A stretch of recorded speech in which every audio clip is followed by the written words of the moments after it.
Welcome students. आज हम लोग डिस्कस कर रहे हैं फर्स्ट यूनिट में एग्जैक्ट डिफरेंशियल इक्वेशन पे। अभी हम लोगों ने पहले पढ़ा था लीनियर डिफरेंशियल इक्वेशन, फिर उसके तुरंत बाद बर्नौली डिफरेंशियल इक्वेशन, और अब बारी है आपकी एग्जैक्ट डिफरेंशियल इक्वेशन की। तो इन तीनों कैटेगरी में से एक क्वेश्चन जो है वो आपका श्योर होता है एग्ज़ाम में, ठीक।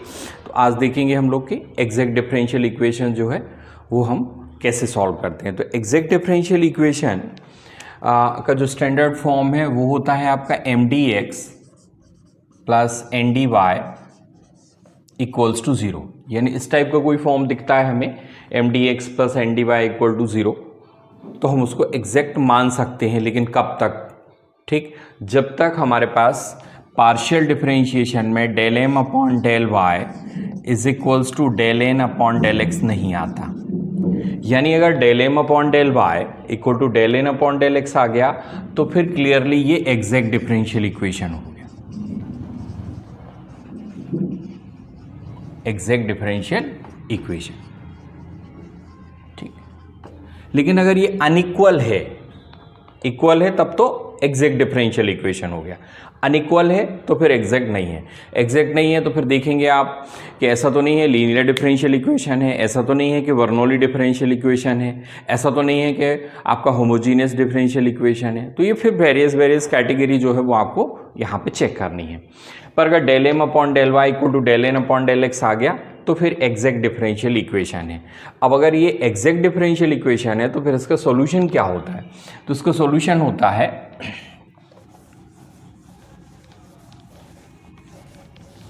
सॉल्यूशन बनता है इसका integration of mdx plus integration of dy equals to constant c। अब इसमें m क्या है? m जहां हम ले रहे होते हैं उस समय y कांस्टेंट होता है, y इज कांस्टेंट। ठीक, यानी अगर x और y में कोई फंक्शन दिया हुआ है और हम इंटीग्रेट कर रहे हैं तो y को हम कांस्टेंट काउंट करेंगे। और यहां हम वो टर्म सेलेक्ट करते हैं जो फ्री फ्रॉम x होते हैं। फ्री फ्रॉम x का मतलब है यहाँ पे x के कोई टर्म नहीं होने चाहिए। ठीक, तो अगर x का कोई टर्म कंबाइंड है आपका तो वो हम ड्रॉप कर देते हैं, अकेले m dx को भर इंटीग्रेट कर लेते हैं तो इजी होते हैं। अगर मान लीजिए पहचान आपको हो गई, आसानी से पहचान लिया, आसानी से आपने फ्री फ्रॉम x वाला टर्म अलग कर लिया, तो फिर हम आराम से एग्जैक्ट डिफरेंशियल इक्वेशन के क्वेश्चन को इजीली कैलकुलेट कर सकते हैं। देखते हैं इस पे जो प्रीवियस एग्जाम्स हुए हैं उनमें कौन कौन से क्वेश्चंस ऐसे रहे हैं जो आपके एग्जाम में आते रहे हैं। ठीक है, इस क्वेश्चन को कैसे सॉल्व करेंगे? e to the power y plus 1 cos x dx plus e to the power y sin x dy equals to 0।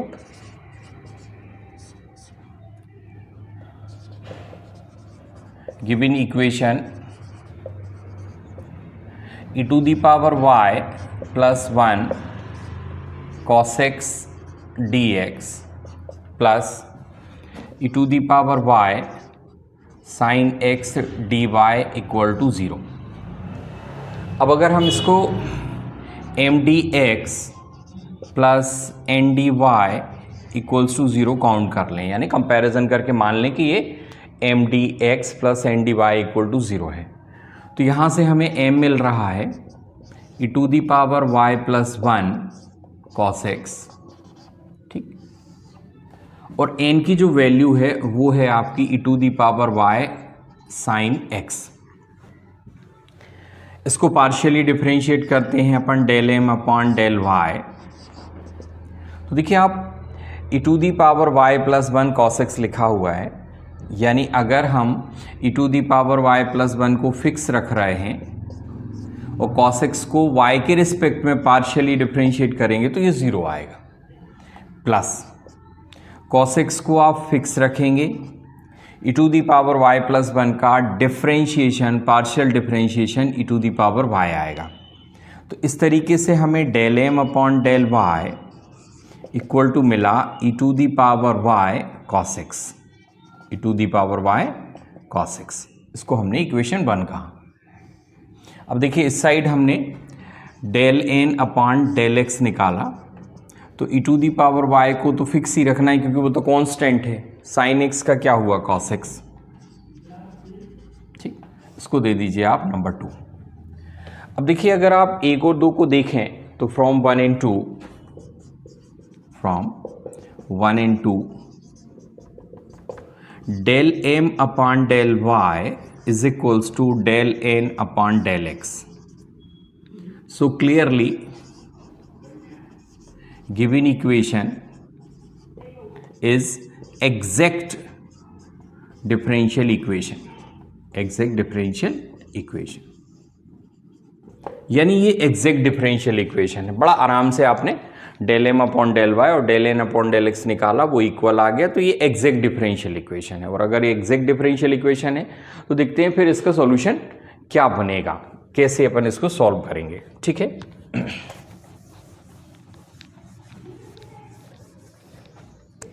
Now solution, integration of m d x plus integration of n d y equals to c. यहाँ free from x है और यहाँ आपका y constant है, y constant है। अब देखिए आप, आपके पास m की वैल्यू क्या है, e to the power y plus 1 cos x dx plus free from x, n की वैल्यू है तो ये e to the power y sine x, लेकिन ये x से फ्री नहीं है क्योंकि इसमें एक टर्म साइन x लिखा हुआ है, तो ये हम फिर ड्रॉप कर देंगे। तो यहां पे आएगा आपका 0 और इक्वल्स टू c। ठीक,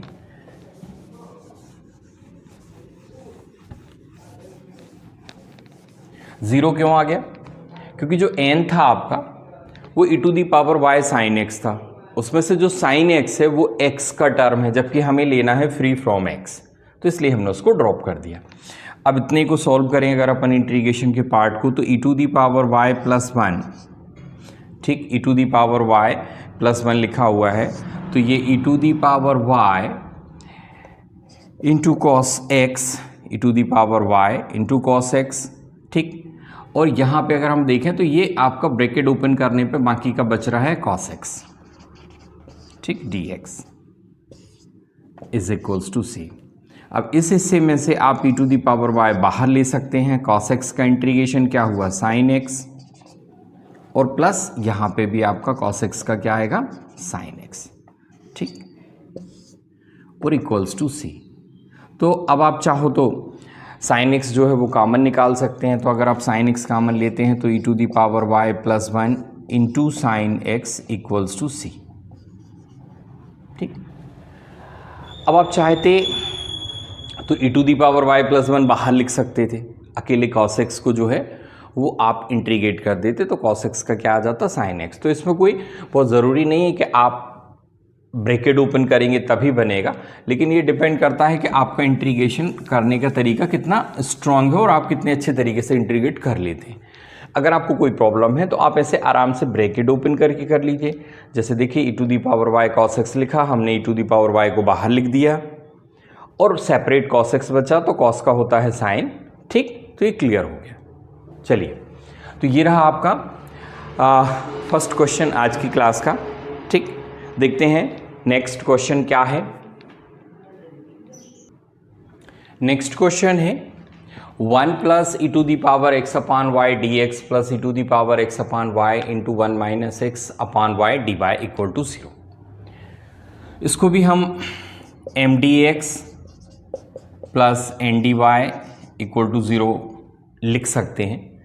एग्जैक्ट होना नहीं होना ये बाद की बात है, लेकिन आप इसे m d x plus n d y के फॉर्म में तो लिख ही सकते हैं। अब देखते हैं आपके पास m कितना है। m है 1 plus e to the power x upon y, ये आपके पास m की वैल्यू। n की वैल्यू है e to the power x upon y 1 minus x upon y, ये n है, ये m है, ठीक। यहाँ से अपन पार्शियली डिफ्रेंशिएट करते हैं, तो यहाँ निकालेंगे हम लोग del m upon del Y,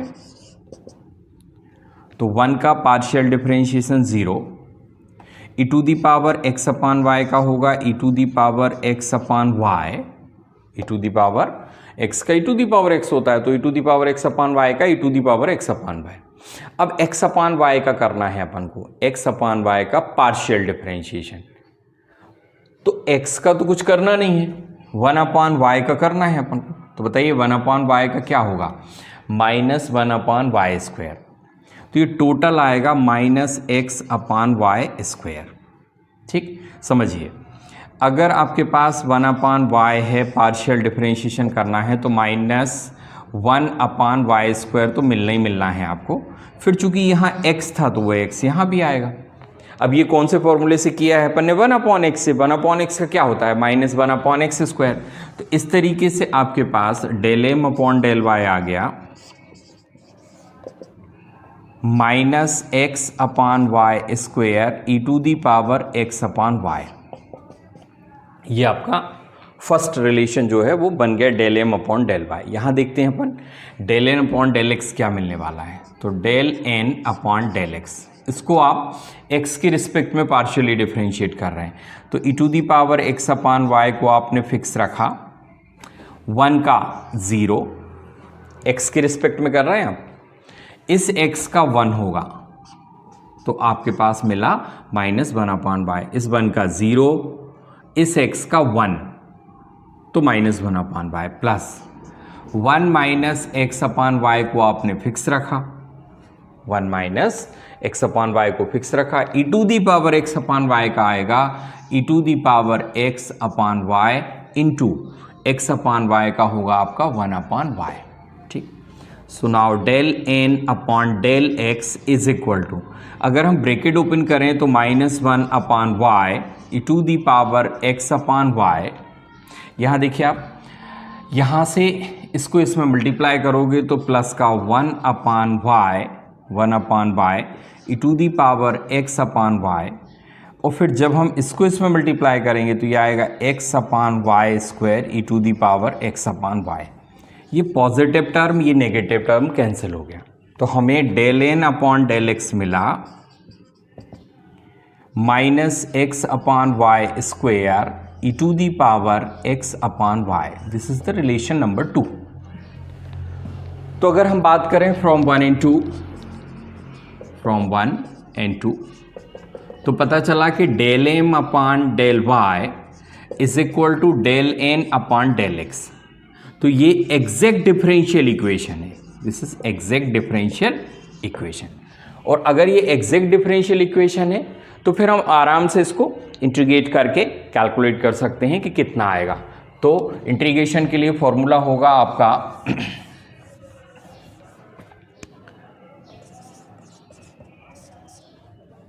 integration of m d x plus n d y equal to c, m d x plus n d y equal to c.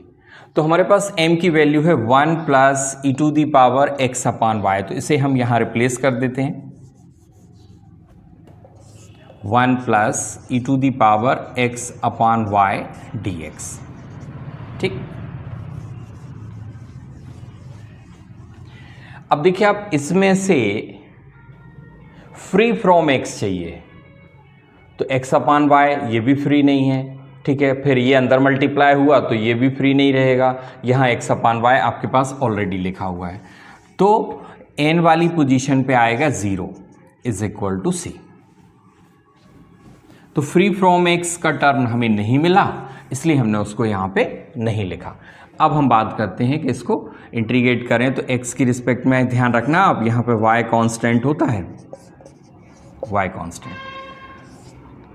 तो 1 plus e to the power x upon y d x, आप चाहो तो 1 को अलग कर सकते हो, e to the power x upon y को अलग कर सकते हो, आप चाहो तो डायरेक्टली इंटीग्रेट कर सकते हो। तो देखिए आप 1 का क्या आएगा x plus e to the power x upon y में y कांस्टेंट है, y कांस्टेंट है, तो आपके पास कुल मिला के e to the power x upon y में x अपान वाई वाले टर्म को देखिए आप।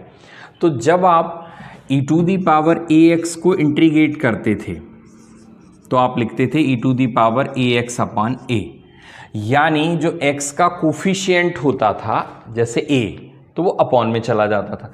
तो यहाँ देखो x का कोफिशिएंट क्या है 1/y, तो वो 1/y जो होगा वो आपका अपॉन में चला जाएगा 1/y। ठीक, अब ये y आपका रेसिप्रोकल में है, अपॉन में है, तो यहाँ मल्टीप्लिकेशन में आ जाएगा। ठीक, तो ये आपके इस क्वेश्चन का आंसर हो गया। तो एक और क्वेश्चन था, ये भी बड़ा इंपॉर्टेंट है एग्जाम के अकॉर्डिंग। तो एक प्रीवियस क्वेश्चन हो गया, ये हो गया आपका 2। एक और क्वेश्चन देख लेते हैं अपन, तो एग्जैक्ट डिफरेंशियल इक्वेशन वाला पार्ट जो है वो आपका फिनिश हो जाएगा। सिंपल है, ज़्यादा डिफिकल्ट पार्ट नहीं है। ठीक है, तो देखते हैं इसमें नेक्स्ट क्वेश्चन आपका क्या है।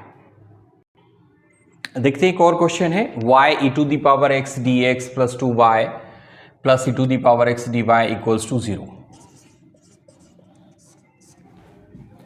mdx + ndy = 0, और हमारे पास था y e⁻x dx + 2y + e⁻x dy = 0।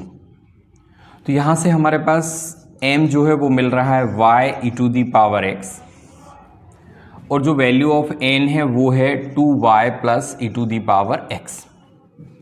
इसमें हम फाइंड करेंगे del m/del y, del m/del y। तो del m/del y में e⁻x का तो कुछ नहीं होना है, y का पार्शियल डिफरेंशिएशन आएगा 1, तो ये हो गया e⁻x। ठीक, यहाँ नाउ del n/del x, तो x के रिस्पेक्ट में कर रहे हैं, तो 2y का क्या होगा 0 होगा, e⁻x का e⁻x। तो यहाँ हमें del n/del x मिल गया e⁻x। From 1 and 2 del m/del y = del n/del x। Hence the given equation is exact differential equation. ये एग्जैक्ट डिफरेंशियल इक्वेशन, और अगर ये एग्जैक्ट डिफरेंशियल इक्वेशन है तो फिर हम इसको इजीली इंटीग्रेट करके, कैलकुलेट करके निकाल के लिख सकते हैं। ठीक है, अब क्या है form, integration now solution mdx + ndy = c। यहाँ पे y आपका कांस्टेंट होता है, ठीक है, y कांस्टेंट होता है, और यहाँ आपका फ्री फ्रॉम x। अब आप ये देखिए कि जो m की वैल्यू है वो है y e⁻x, तो वो हम m की जगह रिप्लेस कर देते हैं। तो ये मैंने m की जगह रिप्लेस कर दिया y e⁻x। ठीक है, अब देखते हैं अपन फ्री फ्रॉम x लेना है आगे। तो फ्री फ्रॉम x में n कितना था 2y + e⁻x, तो e⁻x छोड़ दीजिए आप। ठीक, तो आपके पास आ जाएगा 2y dy = c। तो पहली बार दोनों क्वेश्चन में आपको फ्री फ्रॉम x में कुछ नहीं मिला था, पहली बार मिला है यहाँ पे। अब y e⁻x में y तो आपका बाहर आ गया, e⁻x का इंटीग्रेशन क्या होगा e⁻x प्लस इस 2y का होगा y² और इक्वल्स टू c। 2 से 2 कैंसिल कर दीजिए, तो y e⁻x + y² = c। आप चाहें तो y कॉमन निकाल सकते हैं, तो e⁻x + y = c। तो ये आंसर हो गया। तो इस चैप्टर में एक पार्ट बनता है आपका, फर्स्ट वाला जो पार्ट है वो है आपका लीनियर, बर्नौली और एग्जैक्ट। लीनियर, बर्नौली और एग्जैक्ट के बाद में फिर आएंगे आपके जो होमोजीनियस फॉर्मेट होता है, जिसमें आपके पर्टिकुलर इंटीग्रल और कॉम्प्लीमेंट्री फंक्शंस जो निकालते हैं आप, ऑक्सिलरी इक्वेशन बनाते हैं। बड़े इंपॉर्टेंट क्वेश्चन, मतलब एक क्वेश्चन वहाँ से आता है, एक क्वेश्चन आपका यहाँ से आता है, और कई बार ऐसी सिचुएशन बन जाती है कि 2 क्वेश्चन वहाँ से हो जाते हैं, एक यहाँ से हो जाता है, तो 3 हो जाते हैं, तो 21 मार्क्स का भी यहाँ से आ जाता है। ठीक है, चलिए, थैंक यू फॉर वॉचिंग।